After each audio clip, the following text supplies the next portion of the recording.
এখন শুনবেন স্থানীয় সংবাদ। আসসালামু আলাইকুম।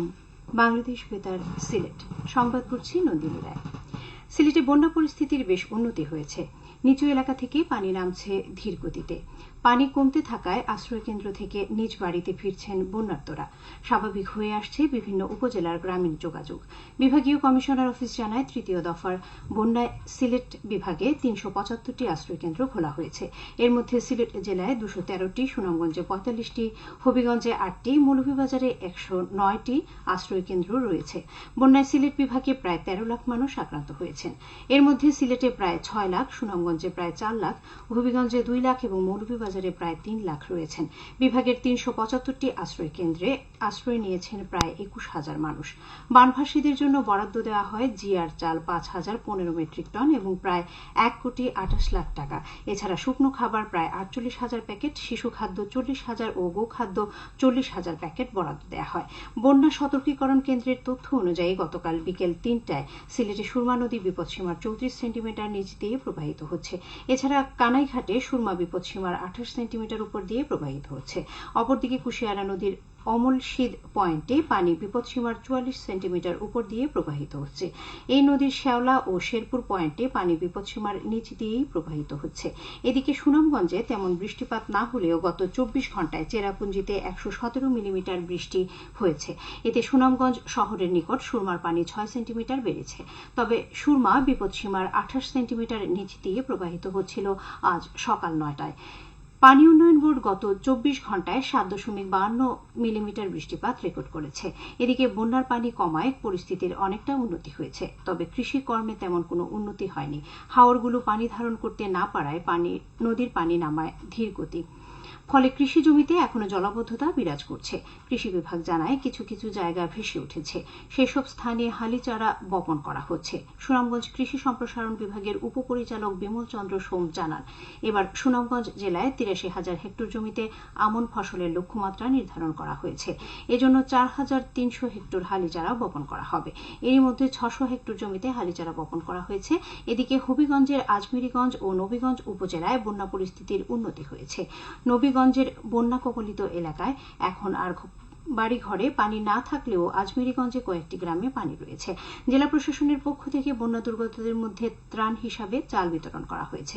উপজেলা পরিষদ থেকেও আশ্রয়ণ প্রকল্পের বন্যা দুর্গতদের মধ্যে চাল বিতরণ করা হয়।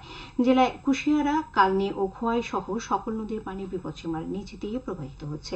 মৌলভীবাজারের সার্বিক বন্যা পরিস্থিতির উন্নতি হচ্ছে। জুড়ি নদী, হাকালুকি ও কাওয়াদিঘি হাওরের পানি এখনো কমেনি। ফলে ৫টি উপজেলা ও ২টি পৌরসভার প্রায় ১ লাখ লোক এখনো পানিবন্দী।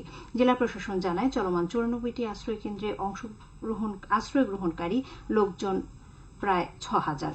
উপদ্রুত এলাকায় ৩৮টি মেডিকেল টিম কাজ করছে। সরকারি বেসরকারি উদ্যোগে বন্যার্তদের মধ্যে ত্রাণ সামগ্রী বিতরণ অব্যাহত রয়েছে। সিলেট শিক্ষা বোর্ডের অধীনে এবছরের এইচএসসি ও সমমানের পরীক্ষা গতকাল থেকে শুরু হয়েছে। প্রথম দিনে তথ্য ও যোগাযোগ প্রযুক্তি বিষয়ের পরীক্ষা অনুষ্ঠিত হয়। এর আগে সারা দেশে গত ৩০ জুন এই পরীক্ষা শুরু হয়।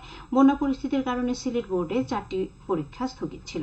গতকাল থেকে শুরু হওয়া পরীক্ষা আগের রুটিন অনুযায়ী অনুষ্ঠিত হবে। স্থগিত হওয়া 4টি বিষয়ের পরীক্ষা অনুষ্ঠিত হবে ১৩ আগস্ট থেকে। এবার সিলেট শিক্ষা বোর্ডের ৪ জেলার ৩০৯টি প্রতিষ্ঠানে প্রায় ৮৩,০০০ শিক্ষার্থী অংশ নিচ্ছে। বিভাগের ৪ জেলায় ৮৭টি পরীক্ষা কেন্দ্রের মধ্যে সিলেটে ৩৩টি, সুনামগঞ্জে ২২টি, মৌলভীবাজারে ১৪টি ও হবিগঞ্জে ১৮টি কেন্দ্র রয়েছে। সিলেট গোলাপগঞ্জ উপজেলার লক্ষণাবন্ধ ইউনিয়নের কমলগঞ্জ বাজার ভায়া নোয়াইচক গ্রামীণ সড়কের পাকাকরণ কাজ শুরু হয়েছে। আজ নির্মাণ কাজের উদ্বোধন করেন সাবেক শিক্ষামন্ত্রী নুরুল ইসলাম নাহিদ এমপি। এ সময় স্থানীয় জনপ্রতিনিধি ও এলাকার গণ্যমান্য ব্যক্তিবর্গ উপস্থিত ছিলেন। স্থানীয় সরকার প্রকৌশল অধিদপ্তরের তত্ত্বাবধানে এতে ব্যয় হচ্ছে ১,৮,০০,০০০ টাকা। সিলেটের গোলাপগঞ্জ উপজেলার ১,০০০ বন্যার্ত মানুষের মধ্যে ত্রাণ সামগ্রী বিতরণ করা হয়েছে। আজ বুধবার বাজার ইউনিয়ন কমপ্লেক্সে দিনব্যাপী ত্রাণ বিতরণ অনুষ্ঠানে প্রধান অতিথি ছিলেন উপজেলা পরিষদ চেয়ারম্যান মঞ্জুর কাদের শাফি এলিম। এ সময় স্থানীয় জনপ্রতিনিধি ও এলাকার গণ্যমান্য ব্যক্তিবর্গ উপস্থিত ছিলেন। এবারে শুনুন কৃষি সংবাদ। সিলেটে জৈন্তাপুর কৃষি সম্প্রসারণ অধিদপ্তর আয়োজিত ৩ দিনব্যাপী কৃষি প্রযুক্তি মেলা সম্পন্ন হয়েছে। শাড়িগোয়াইন SCDI উপপ্রকল্প 3 দিনের এই প্রযুক্তি মেলা জলবায়ু স্মার্ট কৃষি ও পানি ব্যবস্থাপনা প্রকল্পের অধীনে গত 7 থেকে গতকাল পর্যন্ত এই মেলা চলে। এ সময় প্রযুক্তি মেলায় অংশ নেয় কৃষকদের কৃষি উপকরণ ও গাছের চারা বিতরণ করা হয়। পরে উপজেলা কৃষি অফিস প্রাঙ্গণে একটি নারকেল, একটি খেজুর ও একটি তালের চারা রোপণ করা হয়। সবশেষে আবহাওয়া। সন্ধে 6টা পর্যন্ত পূর্বাভাসে বলা হয়েছে সিলেট সহ পার্শ্ববর্তী এলাকায় দক্ষিণ পূর্ব দিক দিয়ে অস্থায়ীভাবে ঘন্টায় সর্বোচ্চ 60 কিলোমিটার বেগে দমকা থেকে ঝোড়ো হাওয়া বয়ে যেতে পারে। সেই সঙ্গে হতে পারে বৃষ্টি অথবা বজ্রসহ বৃষ্টিপাত। এসব এলাকার নদীবন্দর সমূহকে 1 নম্বর সতর্কতা সংকেত দেখিয়ে যেতে বলা হয়েছে। আজ সিলেটে সূর্যোদয় হয়েছে সকাল 5টা 10 মিনিটে এবং সূর্য অস্ত যাবে সন্ধে 6টা 46 মিনিটে। সংবাদ শেষ হলো। আমাদের পরবর্তী স্থানীয় সংবাদ প্রচারিত হবে সন্ধে 7টায়।